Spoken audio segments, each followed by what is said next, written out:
Good morning, dear hearts. We are on lesson 229, part 2 of the workbook. First central thought, what is forgiveness? And today and then tomorrow, when we complete this first central thought, this special thought, and go on to the next one. And you will find something that they have in common. Spoiler alert, I guess, there. Anyway, today's lesson is love, which created me, is what I am. That's what I am. You know, the first line in this lesson says, I seek my own identity and find it in these words. I didn't say please subscribe, but I would like you to, if you haven't. I find my identity in these words, and that's with a capital I, my true identity. Who am I? Well, we've had so many lessons, indeed, that tell us who we are or how we came into being.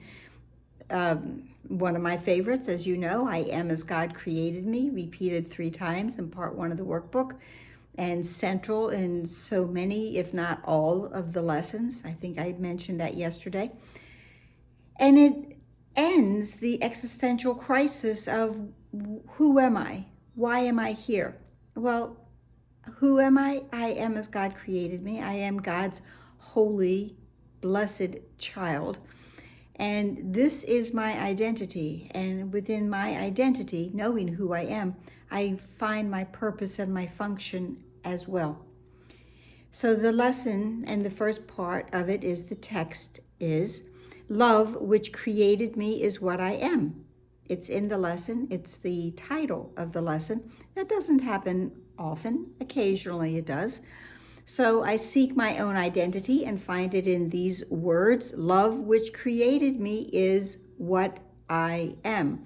We've had so many lessons in the past, as I just mentioned, that, you know, there is one life and that I share with God. God is the mind with which I think. My mind is part of God's. I'm very holy. I am blessed as a son of God, a child of God. This is who I am. And again, I am as God created me. It feels like, you know, it's being brought to us again and again and again so that we can come to a true place of not only understanding it, but of true acceptance. This is who I am. I am not this body thing. I am not a body. I am free. I'm not this body thing. I have a purpose and a function that is so much more than what I think I am. Love, which created me, is what I am. I am love. I review in part 1 of the workbook, review number 5, and we had a repetitive thought for every day to use. And it was, God is but love, and therefore so am I. Love which created me is what I am. God is but love, therefore so am I. We are love. We were created from a whole loving mind. God is love. We've been told that in Sunday schools, in the Bible, and in A Course in Miracles, and many other places as well. But we'll just stick to those 3. So now I need to seek no more. Love has prevailed. Love always wins. I like that a lot. So still it waited. So still love prevailed. And so still is love, that it waited for my coming home, that I will turn away no longer from the holy face of Christ. We spoke the other day about our homecoming and being as the prodigal child that thinks he or she will not be well received, but in fact, the Father's loving arms open and take the child into his bosom, so happy for the child's return. This is what's happening with us, but it's not a physical father, a parent. It is our celestial Father. It is our celestial parent. We are part of that identity. We are part of our Father's mind. And I will turn away no longer from the holy face of Christ. The holy face of Christ is my brother. And when I look at my brother, I see myself, because we are simply mirrors of each other. I will not turn away from the holy face of Christ. I will not turn away from my own identity. This is who I am. and what I look upon attests the truth of the identity that I sought to lose, but which my Father has kept safe for me. And I've likened this that, we've thrown many things away. And as children in this world, we've discarded things. And we may find that when we grow up, that our parents have held on to them because the parent felt this was going to be important. It might be an old report card. It might be a keepsake of some sort. It might be something that you made when you were in second grade. But the parent keeps things safe for us, for when we are ready to receive them, there they are.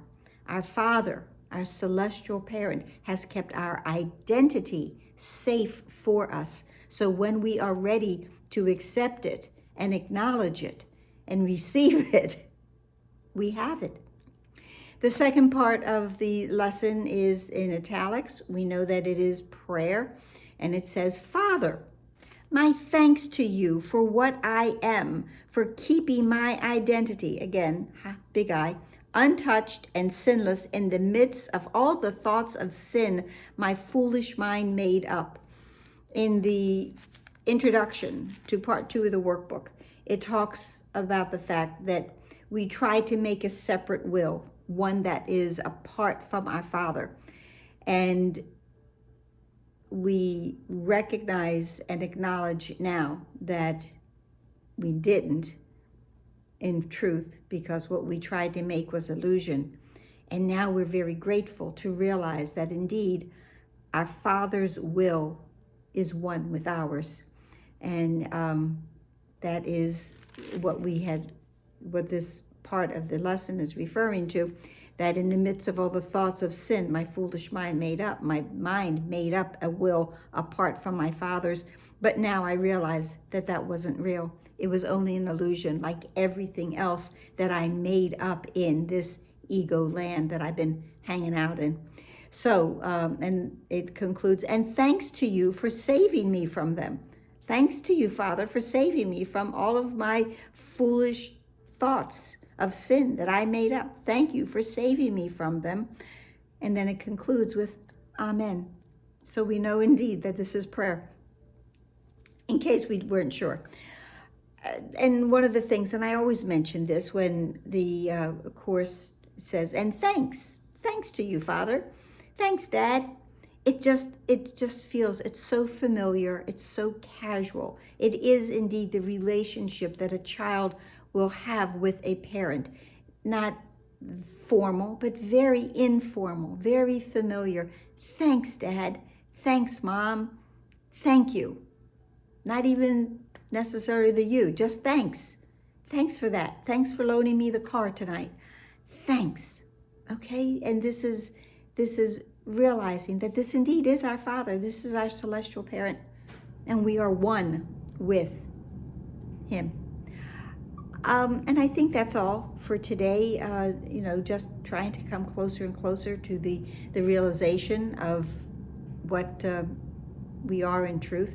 And if you're wondering how forgiveness plays into this, it's with those foolish thoughts of sin that we had, and now we have forgiven them and realized the truth of who we are. So please like, please share, please subscribe, please comment, please smile, please say thanks to your Father today, and be in great gratitude for learning the truth of who you are. And taking a deep breath, release everything else, and please be here tomorrow. Namaste.